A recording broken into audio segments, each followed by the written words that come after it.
Checking the lights. Stream looks good. I think we're pushing. Event is starting. This is the Regarding 365 Message Center show. No, it's not. The 365 Message Center show. Man, the jet lag is kicking in. Where we plan for change, prevent or fix, stay informed. We're without Daniel today, but let's get it rocking.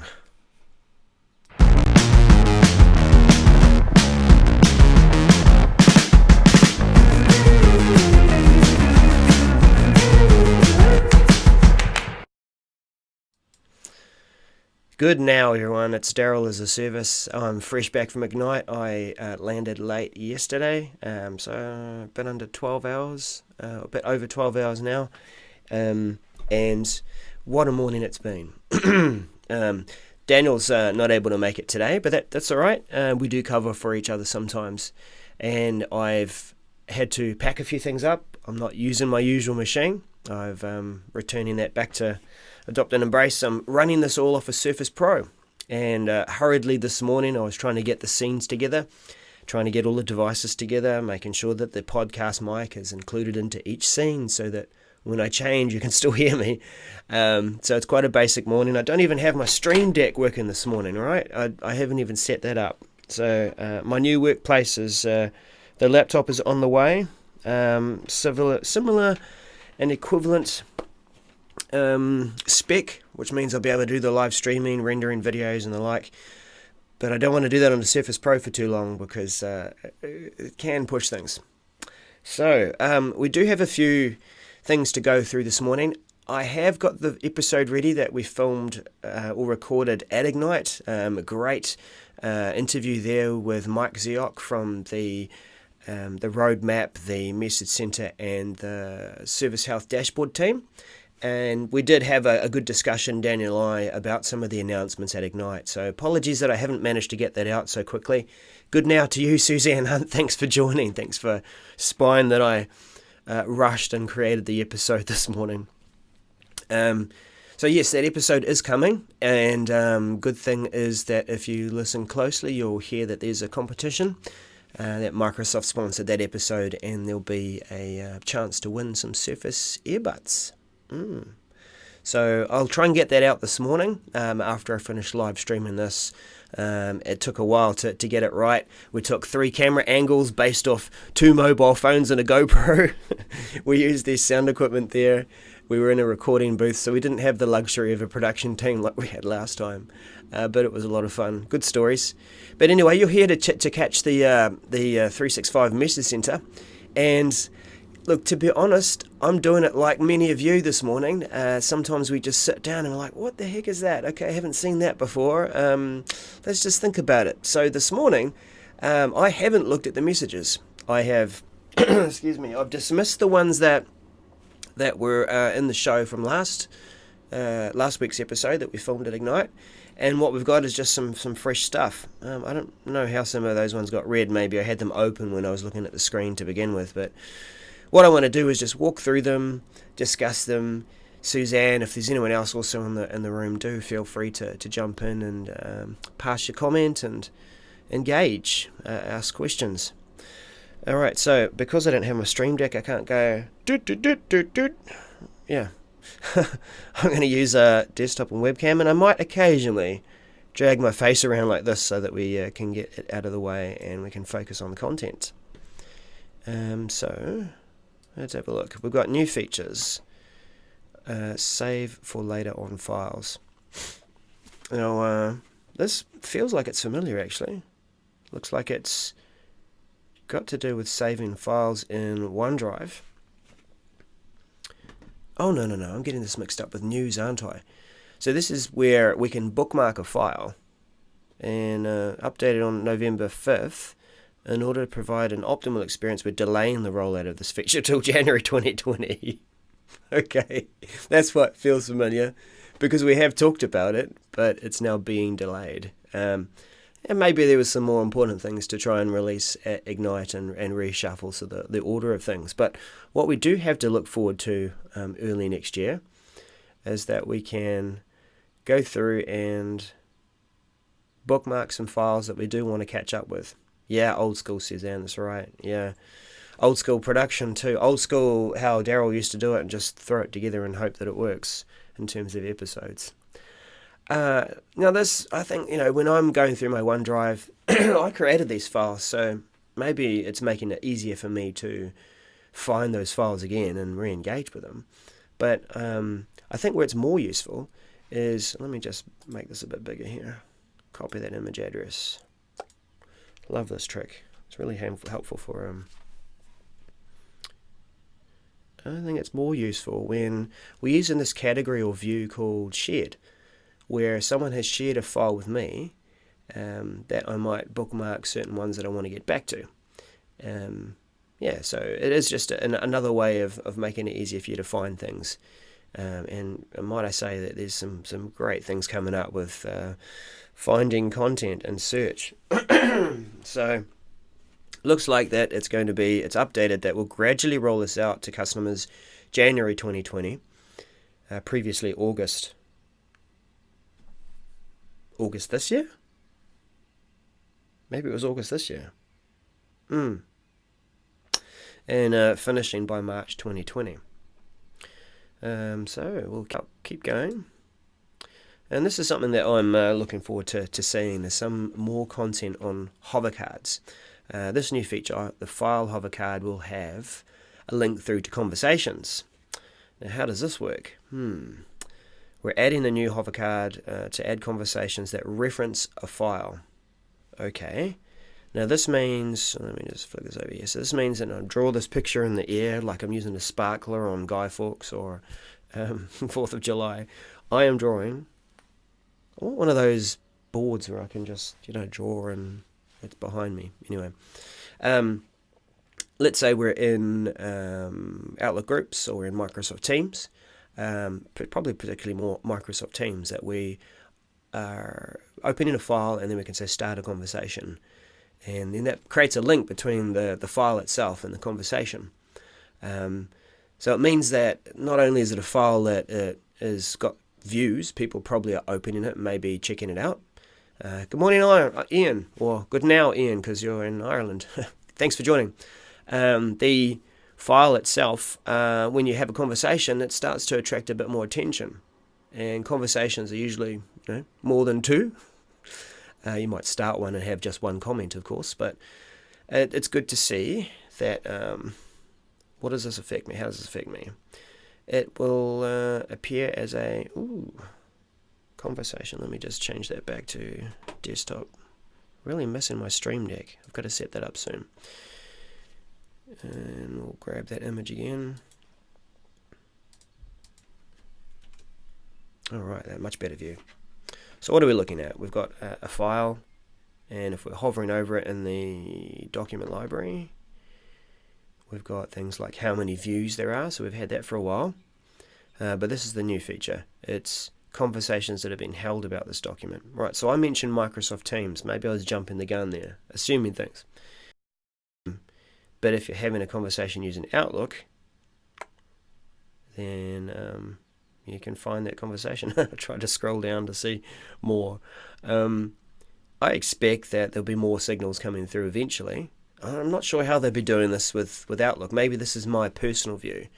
I've had a conversation about this document, and maybe in an email, if you've got the multiple people talking about it, then maybe their view, because they're part of the conversation, they'll also see that there is a conversation about this document. I don't expect that people who aren't in the conversation won't see that document. But let's go back and read a bit more detail, because I've never been great at capturing all that. Let's see. So continuing to improve the visibility of file activity. When you review the hover card, the file conversation feature will show. Relevant emails, meetings. There we go. Teams conversations. All right. The feature augments the existing file details such as inside look and activity. Okay. If someone sends an email or a team message or a meeting invitation that references a file from SharePoint or OneDrive, that conversation will be displayed in the file card with a link to the conversation. All right. Yeah, look, this is super useful. Means that I'm able to, wherever I am, catch up with more of the context of that file, and vice versa. If I'm in that conversation, of course, it's already there and attached. So good to see. Oh, okay, what do I need to do to prepare? This is the thing that we always need to take note of. This feature will be on by default. There's nothing you need to do to prepare for this change. So, does it mean, can you see any dangers there? That if we have this turned on by default, that it's going to cause any issues? I don't expect so. There is still that camp that says, I see this, does everyone else see this? So I would have, let's see, this means you want, there we go. So it explains it here. The conversations displayed on the file card will only be visible to those users who took part in them. This means that they won't see another person's conversation.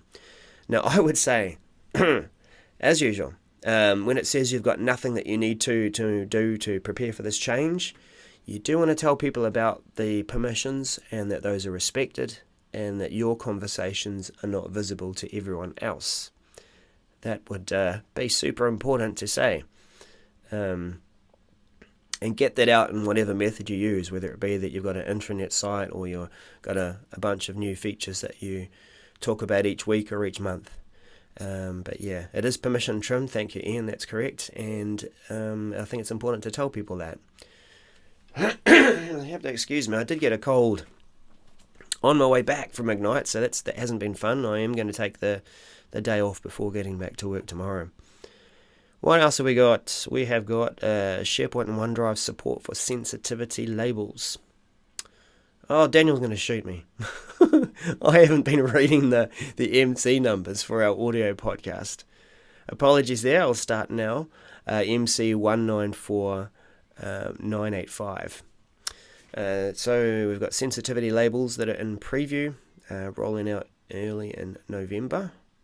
And previously you applied sensitivity labels that included encryption to Office files stored in SharePoint and OneDrive, and the service couldn't process the content for the files.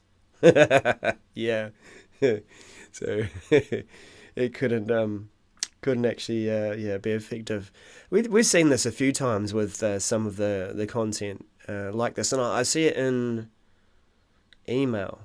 Yeah, email and mobile devices, when you've got that encryption in place, but you might have another app that relies on being able to read that message or read a message and the sharing to and fro, and if it's encrypted, it's not going to work. So let's have a look. Okay, couldn't process the content for any of these files. Co-authoring, e-discovery, data loss prevention, search, delve. Okay, all of those features didn't work. That's right. Encrypted files, delve wasn't going to work. Co-authoring wasn't going to work. E-discovery wasn't going to work. Felt like being safe meant that you lost a lot of collaborative features. Content could not be indexed, Ian. Really, for the sake of safety. Now I'm sure that this is only pertinent to sensitivity labels and the encryption that went along with it. But what have we got now? So SharePoint will recognize sensitivity labels applied in Word. The settings that correspond to each label. When you download a file, the sensitivity label travels with the file and the settings remain enforced. E-discovery supports full text search. Yeah, a few new labels. It looks like it's going to support things while they're encrypted. This is a slightly larger message, so take your time to digest it for yourselves. This is the key thing. How does it affect me? The feature's off by default. You want to turn it on if you're keen to use it. Works with Azure Information Protection. For this preview, use OneDrive Sync app version. Okay, so you've got to be on the right version for OneDrive Sync client. And if your Windows is up to date, then that's going to be the case. And it means too that if you're on a different update ring, then you may not have the right version to be able to participate in the preview. So that's another thing to consider there. There's nothing you need to do to prepare for the change, but if you would like to enable the support for the labels, then you go ahead and use the additional information and find out all about those PowerShell commands to make that happen. It is, I think that's meaning the preview is rolling out early November, so it's available now to join the preview, complete by mid-November. Nice. All right. Fluid framework. Now, I can't speak too much about this from the aspect of a adoption consultant. This is definitely, I mean, I can tell you that I love what Fluid is doing. It's standardizing the way that things are looking. But the Fluid framework preview, they're releasing both to public and private preview new technology, building, sharing interactive experiences on the web for 365. It will be introduced into public preview. Users will be able to use the preview experience to crowdsource meeting agendas, take notes, simply keep track of your thoughts over time. Fluid. I'm getting this mixed up with Fluent, aren't I? Hang on, Fluid. Oh, that's right. Let me just get a bit more FaceTime here. This was, remember a couple of years ago, something called Gig Jam, where the idea was that you would be meeting and you're about to communicate with a group of people, and you want to share just a piece of a document and give them permission to that piece of the document in real time. This is what Fluid is, and they've seem to be that they're still working on it. Let's click on back to have a look. So Fluid doesn't really have much of an explanation about what Fluid is. Yeah, it is a bit confusing, Suzanne. Fluid, fluent, flippin', floppin'. Public preview, you'll be able to, over time, Fluid framework. Yeah, okay. So you'll be able to, at the preview experience, crowdsource meeting agendas. So this is where, hey, what should we put in the agenda? We might do this already with OneNote or a Word document, or even just a conversation and say, drop in your bullet points for what we want to talk about. Be interesting to see what that looks like. We've got take notes, simply keep track of your thoughts, and over time the framework will work with chat and Teams, Mail and Outlook, and I'm so tempted, I'm going to do it. Click on to join the preview. So what do we do to join the preview? Welcome to the Fluid Framework page. Fluid Framework preview.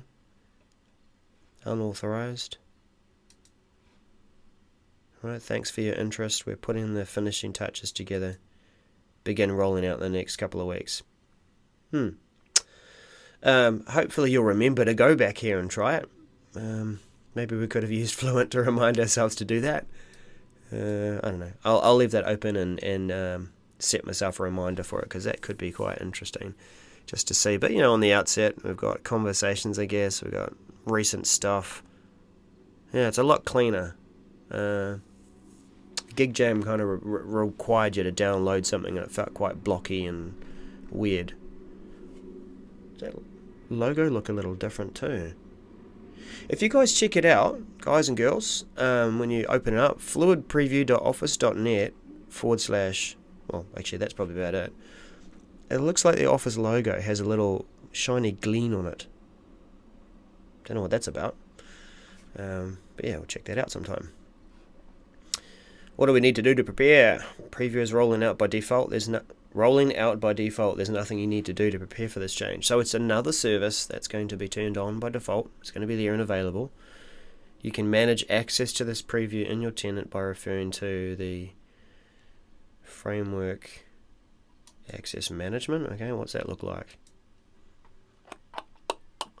Article describes how. Yeah, Fluid Framework ID. Okay.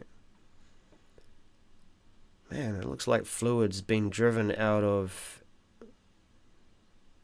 well, the switch at least, for Azure Active Directory. So it's not something we see in the Microsoft 365 Message Center.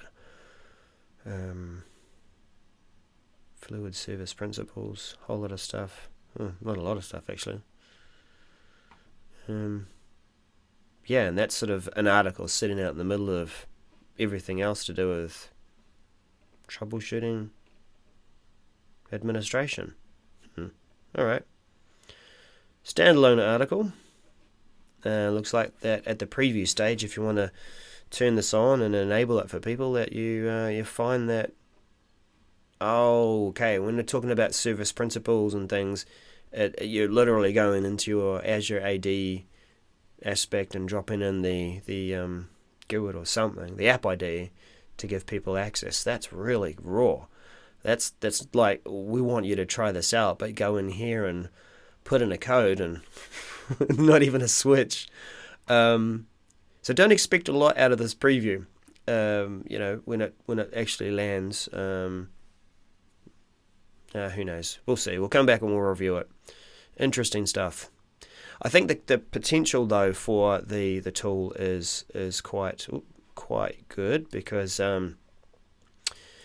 we do still need different ways to connect information and quickly share on the fly, and as long as it's low friction, like being able to highlight and circle a bunch of text and say, I want to share this into the meeting, then that'll be a good thing.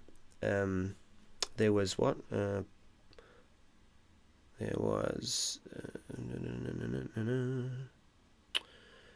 crowdsourcing meeting agendas, taking notes together. Okay, well, taking notes. Yet another method for taking notes. It's good to have options and to try things out. A lot of people have landed on OneNote. Some people are trying the Teams meeting notes. Others are still using analog. Lots of different ways to do that. But yeah, keep an eye out for that. Let's just click into that next one. I'll do it over here. Welcome a new colleague into Teams. New feature. It is introducing colleague joined Teams notifications.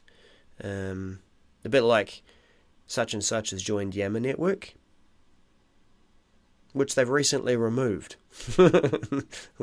Well, yeah, I think they have. They're removing that from the all network feed. So they're adding it into Teams. Be gradually rolling this out to customers early December. How does this affect me? The activity feed is a location to notify users or activity that they may be interested in, such as at mentions, likes, and reactions. We're expanding this to include a notification for new colleagues joining the team for the first time. Looks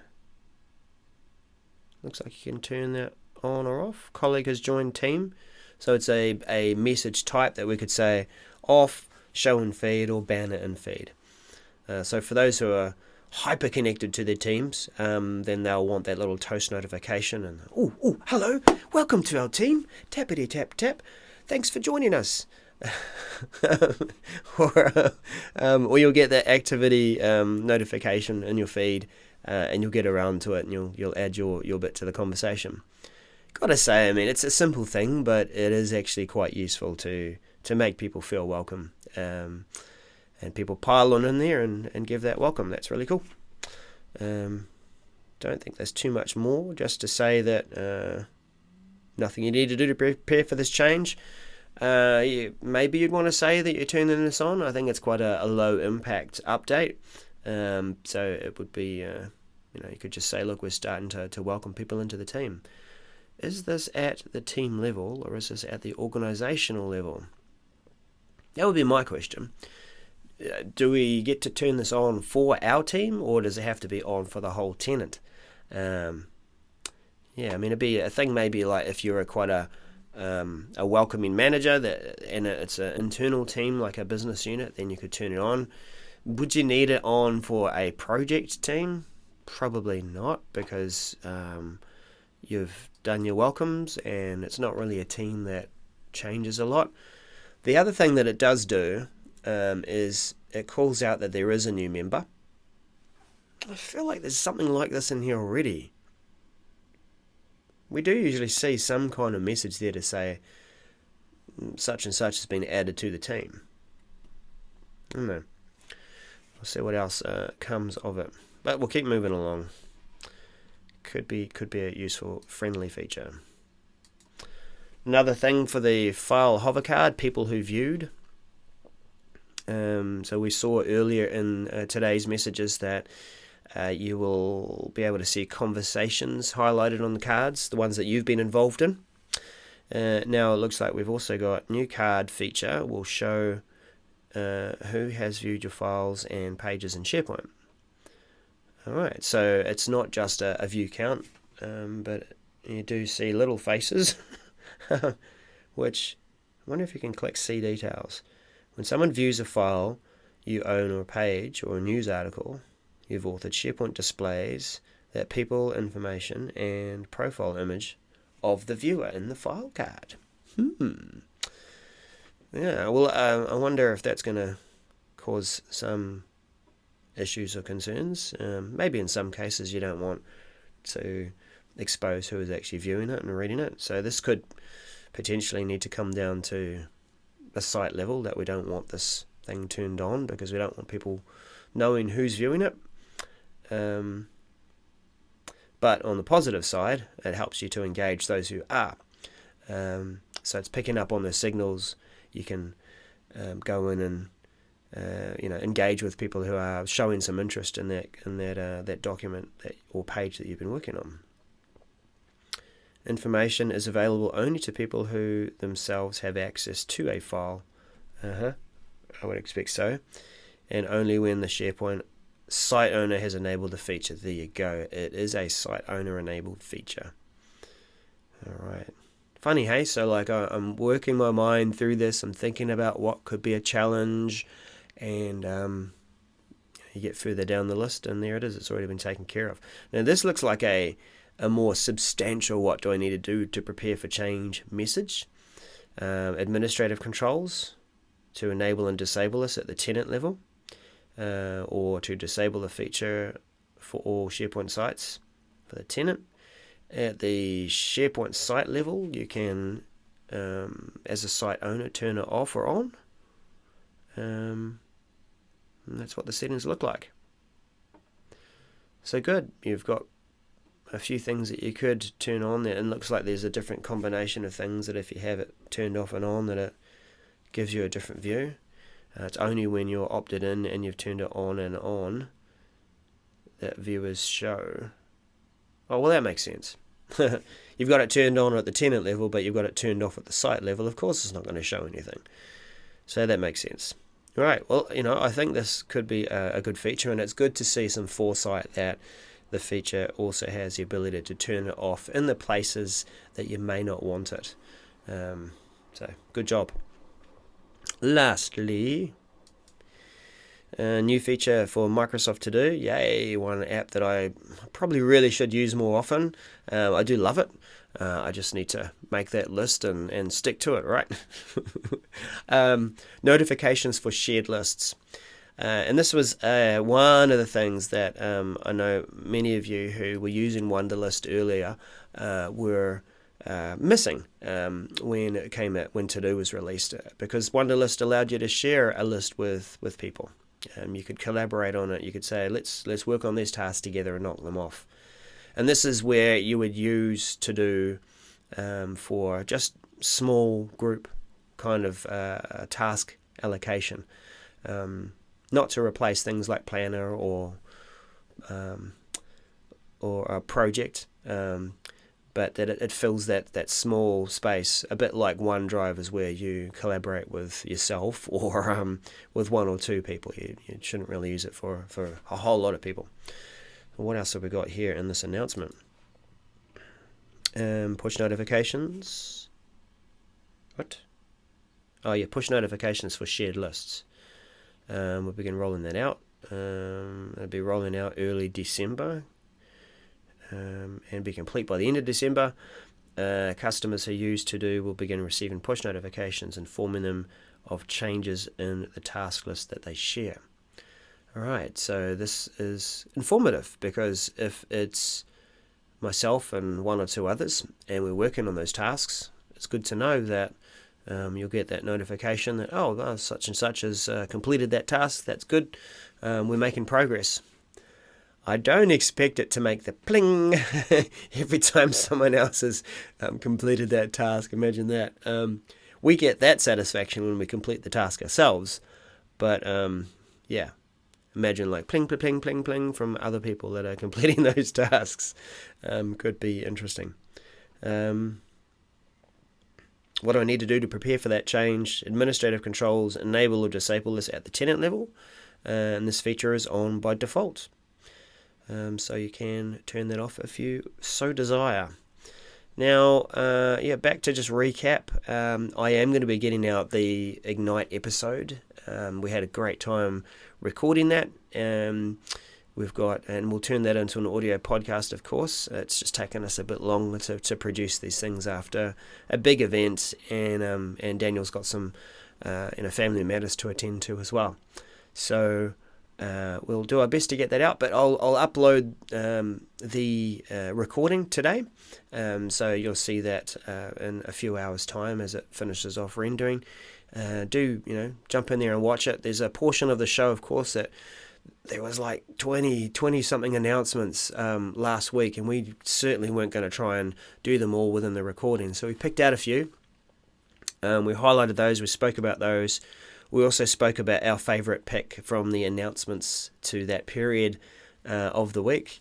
So I was looking at Project Cortex, and I forget what Daniel was looking at. And then we got into a great discussion again with Mike Ziok about the updates in the roadmap, the message center, and the service health dashboard. And there's some great things to listen to there. So do listen to that podcast episode, that webcast episode 2, available later today.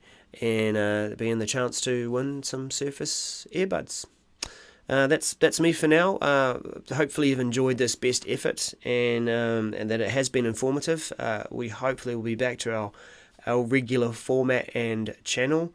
I'm hoping to have my new machine by then, because I don't know if the Surface Pro is going to handle Daniel's face here, my controls over there, my content down there.